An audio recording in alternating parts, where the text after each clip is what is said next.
Target with Raju sir के YouTube channel पर आज एक बार फिर से आपका स्वागत और अभिनंदन करता हूं। जिस तरीके से आप देख रहे हैं कि यहां से आपको लगातार वीडियो प्राप्त हो रहे हैं और वीडियो प्राप्त ही नहीं हो रहे हैं, यहां से आपको अच्छे खासे मैटर भी आपको मिल रहे हैं। एग्जाम आगामी जितने भी आपके पेपर लगे हैं, सारे पेपर में आपके पूछे जाने वाले प्रश्न पर विशेष चर्चा यहां से हो रहा है। और इससे पहले जितने लोगों ने लाइक किया उनका बहुत बहुत धन्यवाद, और जितने लोगों ने कमेंट किया सबसे पहले मैं उनका नाम भी लेना चाहता हूं। यहाँ से उमा पाल जी हैं, ललिता मौर्य, पूनम, मनीषा, आकाश, अमन, ज्योति, पूजा, महिमा, ये सारे लोग जितने लोग हैं जिन्होंने कमेंट के माध्यम से हौसला अफजाई किया है, ये उनके लिए बहुत बहुत धन्यवाद की बात है। और उसके बाद समय न नष्ट करते हुए आज थोड़ा सा अलग टॉपिक लेके आया हूं मैं।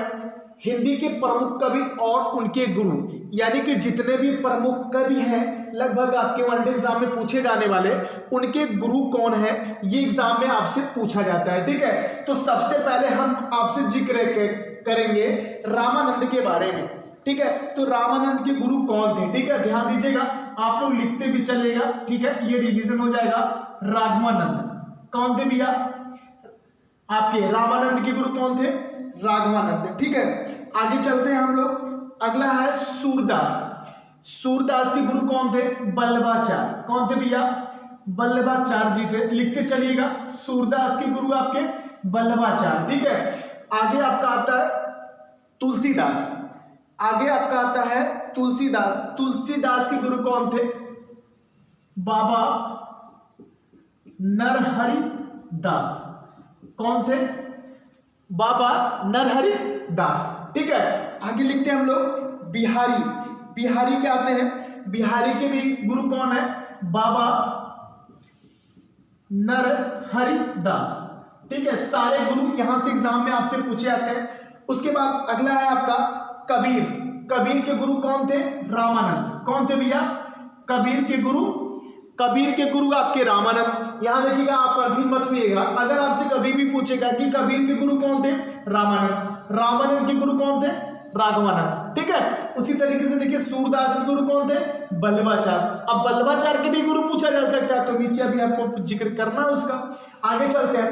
आगे आपका आता है मीराबाई। मीराबाई के गुरु कौन थे? रैदास। कौन थे भैया? रैदास थे। ठीक है, अगला है आपका नाभादास। नाभादास के गुरु कौन थे? बहुत बार एग्जाम में पूछा गया कि नाभादास के गुरु कौन थे। ठीक है, तो नाभादास के गुरु कौन थे? यहां से ध्यान दीजिएगा, अग्रदास। ठीक है, कौन थे? अग्रदास। ठीक है, आगे है आपका मलिक मोहम्मद जैसी। तो यहां से हो जाएगा शेख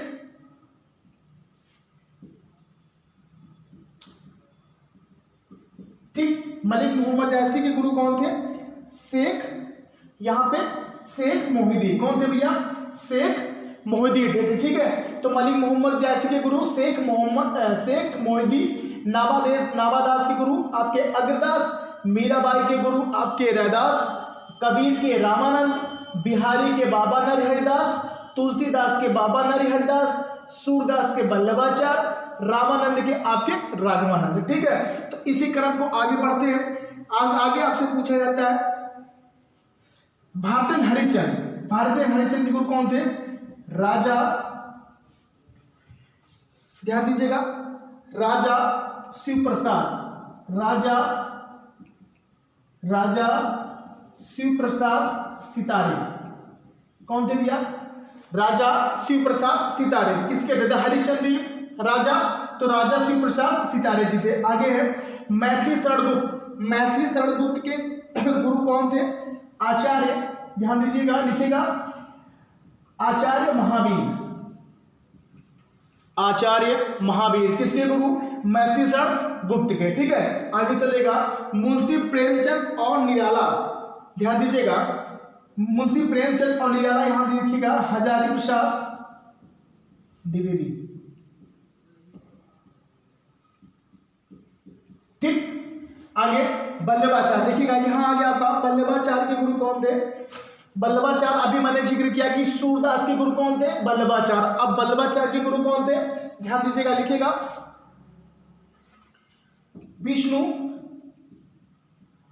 विष्णु स्वामी। बल्लभाचार्य के गुरु विष्णु स्वामी, ध्यान दीजिएगा। ये आपको यहां से इकट्ठा मिल गया वनडे एग्जाम की, कई बार यहां से प्रश्न आपके पूछे भी गए हैं। तो रामानंद राघवानंद, सूरदास के बल्लभाचार्य, तुलसीदास के बाबा नरहरिदास, बिहारी के बाबा नरहरिदास, कबीर के रामानंद, मीराबाई के रैदास, नाभादास के अग्रदास, मोहम्मद जायसी के शेख मोहिदी, भारतेंद्र हरिचंद के राजा शिव प्रसाद सितारे।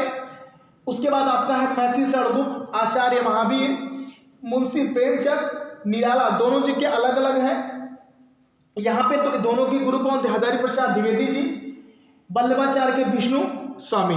ठीक है, तो यहाँ ध्यान दीजिएगा। अब एक क्वेश्चन और आपसे यहाँ से पूछ ले कि निराला जी की रचनाएं कौन कौन सी है। सूर्यकांत त्रिपाठी निराला, सूर्यकांत त्रिपाठी निराला की रचनाएं कौन कौन सी है। अनामिका है, अरिमा है, आराधना है, अर्चना है। उसके बाद गीतपुंज है, गीतिका है। ठीक है, उसके बाद आपका गीतपुंज है, गीतिका है। उसके बाद बेला है, नए पत्ते हैं। इस सब सारी रचना किसकी है, सूर्यकांत त्रिपाठी निराला जी की है। ठीक है, बहुत सारी रचनाएं भी पूछी जाती है यहाँ से, मैंने आपको जिक्र किया था। आगे चलते हैं, ये बात समझ में, यहां से आप कॉपी में लिखिएगा।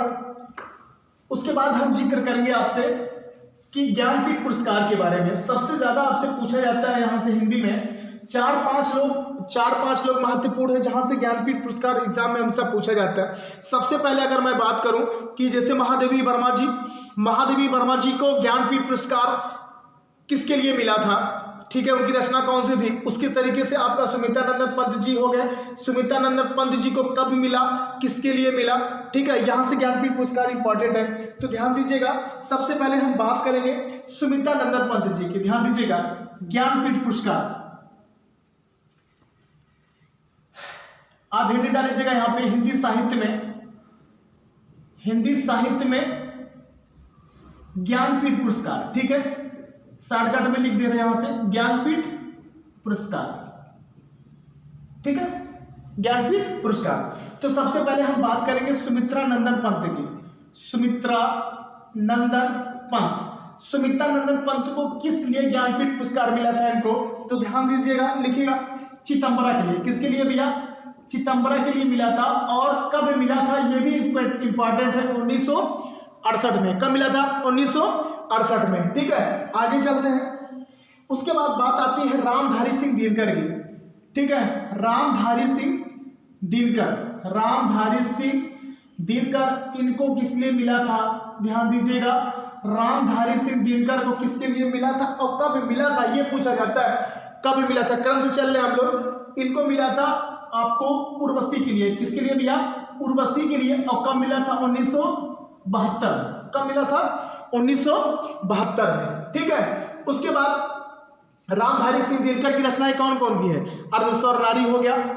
ठीक है, किसकी रचना है, रामधारी सिंह दिनकर की। आगे चलते हैं,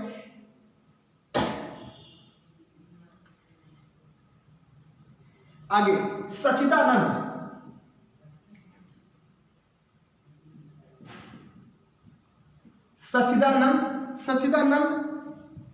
हीरानंद वात्सायन, इनका पूरा नाम है सच्चिदानंद हीरानंद वात्सायन।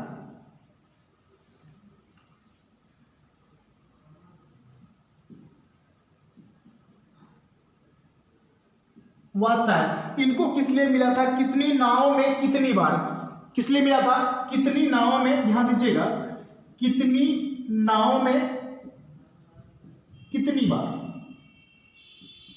कितनी नाव में कितनी बार, ये ध्यान दीजिएगा। और कब मिला था ये, 1978 में। कब मिला था भैया, 1978 में। ठीक है, आगे चलते हैं। आगे आपका क्या है, महादेवी वर्मा। बहुत इंपॉर्टेंट है ये। महादेवी वर्मा की सारी चीजें आपकी यहां से इंपॉर्टेंट आपको देखने को मिलेगा। जैसे कि अगर हम बात करेंगे महादेवी वर्मा की, चाहे रचनाएं की मैं बात करूं, चाहे ज्ञानपीठ पुरस्कार की बात करूं, हमेशा यहां से एग्जाम में पूछा जाता है। तो महादेवी वर्मा की रचनाएं जल्दी से बता दो। इनका रचना क्या था, मेरा परिवार महान है, अतीत के चलचित्र हो गया। उसके बाद स्मृति की रेखाएं हो गई, ठीक है। उसके बाद संध्या गीत हो गया, फिर उसके बाद दीपशिखा हो गया, निर्जा हो गया, यामा हो गया, रश्मि हो गया। ये सब सारी रचना किसकी है? महादेवी वर्मा को। और महादेवी वर्मा को यामा के लिए ये पुरस्कार दिया गया था कब? 1982 में। ध्यान दीजिएगा, 1982 में, ठीक। उसके बाद बात करते हैं, उसके बाद ध्यान दीजिएगा, ये 4 रचनाकार जो मैं आपको दिखा रहा हूं, ये 4 रचनाकार को इनकी रचना के लिए मिला था ज्ञानपीठ पुरस्कार। यह 4-5 जो यहाँ पे रचना है, 5 रचनाकार जो हैं, इनको इनकी रचना के लिए ज्ञानपीठ पुरस्कार मिला था। उसके बाद जो ज्ञानपीठ पुरस्कार मिला था वो पूरे संपूर्ण साहित्य के लिए मिला था। ध्यान दीजिएगा, पूरे संपूर्ण साहित्य के लिए ज्ञानपीठ पुरस्कार मिला था, ठीक है। तो ध्यान दीजिएगा, संपूर्ण साहित्य के लिए वो ज्यादा इंपॉर्टेंट नहीं, ज्यादा इंपॉर्टेंट आपका यहाँ से एग्जाम में पूछा जाता है। अगर हम बात करेंगे नरेश मेहता, ठीक है, नरेश मेहता जी, और यहाँ पे हम क्या कर सकते हैं, संपूर्ण साहित्य, जितने भी इधर के बाद है 1982 के बाद जितने लोगों को ज्ञानपीठ पुरस्कार दिया गया है, सब संपूर्ण साहित्य के लिए दिया गया है, ठीक है। तो नरेश मेहता को संपूर्ण साहित्य के लिए दिया गया, ठीक है। ये कब दिया गया? 1992 को, ठीक है। तो ध्यान दीजिएगा। उसके बाद बात करते हैं निर्मल वर्मा को, निर्मल वर्मा को, इस यहाँ भी उनको संपूर्ण साहित्य के लिए दिया गया, ठीक है। ये ध्यान दीजिएगा, ठीक। 1992 में यहाँ पे आ जाता है आपका 1999, ठीक है, ठीक। उसके बाद बात करेंगे कुंवर नारायण की। ध्यान दीजिएगा, कुंवर नारायण की बात करेंगे, इनको संपूर्ण साहित्य दिया गया। कब दिया गया? 2005 में। कब दिया गया भैया? 2005 में, ठीक है। उसके बाद श्रीलाल शुक्ल को, श्रीलाल शुक्ल जी को दिया गया, इनको भी संपूर्ण साहित्य के लिए दिया गया था 2009 में, ठीक है। उसके बाद लास्ट में आप यहां देखिएगा केदारनाथ सिंह, केदारनाथ सिंह, केदारनाथ को सिंह दिया गया संपूर्ण साहित्य के लिए 2018 में, ठीक है। तो ये देख रहे हैं इंपॉर्टेंट आपके ज्ञानपीठ पुरस्कार के बारे में। तो ज्यादा ये ना पढ़ के ज्यादा हमको ये पढ़ना है, चिदंबरा उर्वशी कितने नाव पर कितनी बार, और यामा, ठीक है। यहाँ पे 4 है, सॉरी 4 रचनाकार है यहाँ पे। तो ये 4 रचनाकार के आपके ज्यादा इंपॉर्टेंट है, और सबसे ज्यादा इंपॉर्टेंट इनको कब दिया गया है, ठीक है, 1968, 72, 78 और 82, ठीक। तो ये देख रहे हैं कि इंपॉर्टेंट है दोनों टॉपिक, अभी हमने आपसे जिक्र किया, ठीक। तो गुरु और ये ज्ञानपीठ पुरस्कार, इसको आप टॉपिक में लिखिएगा, ठीक है। यहाँ से छोटे छोटे प्रश्न भी एग्जाम में हमारे बनते हैं। तो इसी तरीके से आपके छोटे छोटे वीडियो से आपके जितने भी टॉपिक आपके हिंदी से आपके बनते हैं, वो चीज़ों को आपको पूरा किया जाएगा, ठीक है। तो जल्द ही टॉपिक भी स्टार्ट किया जाएगा, वर्णमाला हिंदी के विकास से स्टार्ट किया जाएगा, और ये रटने वाले टॉपिक भी कंटिन्यू आपके चलते रहेंगे, ठीक है। तो आज के लिए इतना ही, धन्यवाद।